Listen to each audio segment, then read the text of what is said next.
Good morning, everybody. Thank you for stopping in. Before we get started this video, go check out Glenn's Automotive. I get a lot of questions about my truck, and for a couple reasons. For my throttle cable bracket, my Trailblazer SS or NBS intake swap. All these parts are on his website. He sells, the injectors you need, the throttle cable bracket for that if you have a drive-by cable. He also sells the intake manifolds complete, ready to go with injectors, fuel rails, and everything, so you don't have to try to match anything up. That was a problem I had when I first started doing my swaps, is trying to find the correct injectors and rails to match. He has everything together, so go check him out. Now for today's video.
So in this video, I kind of want to talk about the engine I put together for this truck. This is my 98 truck. It came with a 350. It had a blown engine. I bought it from my brother. I had a 5.3 because I swapped a 6.0 into my black truck. So I swapped the 5.3 into the OBS truck. So, like I said, it's a 5.3. It's kind of a Frankenstein engine, but it's kind of I wouldn't say beefed up. It makes a little more power than a normal 5.3 would. It has a 6-liter cam and has 4.8 pistons. So this is a 5.3 block right here. I'll clean that up real quick. Actually, you can't really see it. I'll show you on the back side. You can see it says 4.8, 5.3. That's because 5.3s and 4.8s have the same block. The bore is exactly the same. The only difference is the 4.8 has a shorter stroke. But it does have flat top pistons, which I have a set. I'll show you real quick. So this is a 4.8 piston. Just as factory replacement, DNJ. Nothing fancy for a stock rebuild. These are probably just fine. But if you look, oh, not that one. There we go. Fits just like it should. So when I had this engine out, like I said, I put 4.8 pistons in it, which same size and everything, just the flat top. The 5.3s are dished, so the 4.8 pistons raise your compression a little bit, actually quite a bit. You're over 10 to 1. I think I've read that you're about 10.4, 10.5 to 1, which is pretty high. You probably should run premium, but you get tuned for it, you're good to go. And also, because like I said, I had the 6-liter, I pulled the 6-liter cam out and put it in this. Not a whole lot bigger, but it is bigger. With bigger cams, you lose a little bit of low end, but it's really not that much bigger. So even without the 4.8 pistons, I don't think you would lose that much power. But even if you wanted to make that argument, the 4.8 pistons raising the compression would negate any of that. So, and I have driven this thing, not on the freeway, just driven around the block, got on it a little bit, and it does scoot pretty good. It is not slow. It's definitely faster than the old 350 was. It would have been nice to see, before and after video. of the old 350, but it didn't run, so we couldn't do that. The thing I really liked about this engine is that these are all stock parts that you can get relatively cheap. I spent less than $200 on these pistons. That tells you how cheap they were, and that comes with wrist pins, and it came with rings, so it's kind of hard to beat. Like I said, they're probably not good for high horsepower, like boosted builds, but just for a naturally aspirated small cam build, maybe even a big cam, I don't know, but it seemed fine to me. I mean, only time will tell, but this thing runs really good. You heard it. It's smooth as butter. This truck does have a lot of, you know, leftover parts. Like I had my LS6 valve springs in it from my small stage 2 Texas Speed Cam when I had it in my truck. But now it's got the 6-liter cam, stock manifolds, Jegs off-road white pipe, so there's no cats on it, and just a Summit branded muffler, which looks a lot like a Flowmaster, but we won't get into that. This is an engine we had pulled from the junkyard. A lot of you guys that follow along know it was actually cracked, so the block is no good. We did, however, get a lot of parts from it.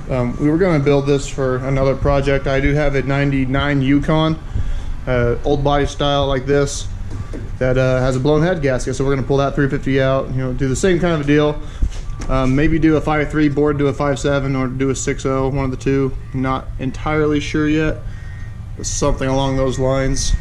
The cool thing about these 99 through 98, 99, some 2000s OBS trucks is they're already fuel injection, and a lot of these things are like very, very similar to the LS style. I do have videos going over this, and when I do the Yukon, I will definitely go over it in more detail. But even the pins on the wires are the same, so whatever ones what you do need to keep from the 350 engine to put into the 5.3, plug right into this computer. So it works out great. It controls the fuel pump and everything. You can keep your factory fuse box.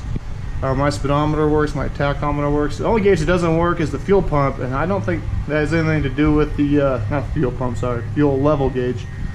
I don't think that has anything to do with the computer. It's more maybe a ground issue, because I know that tank is over half full and it shows that it's almost empty. So I'm not entirely sure what's going on there, but maybe try and clean the grounding strap up a little bit, see if it reads any better.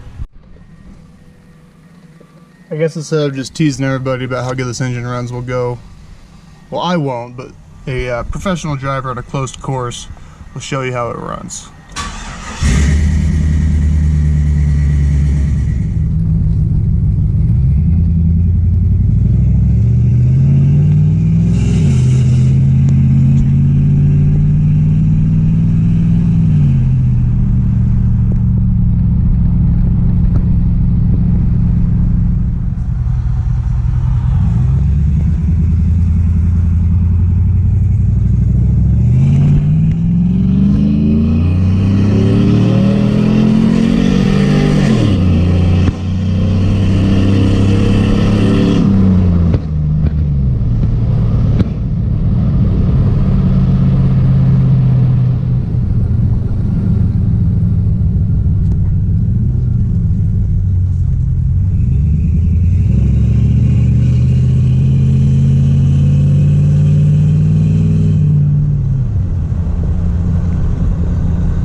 By the footage I just saw, that thing runs pretty damn good.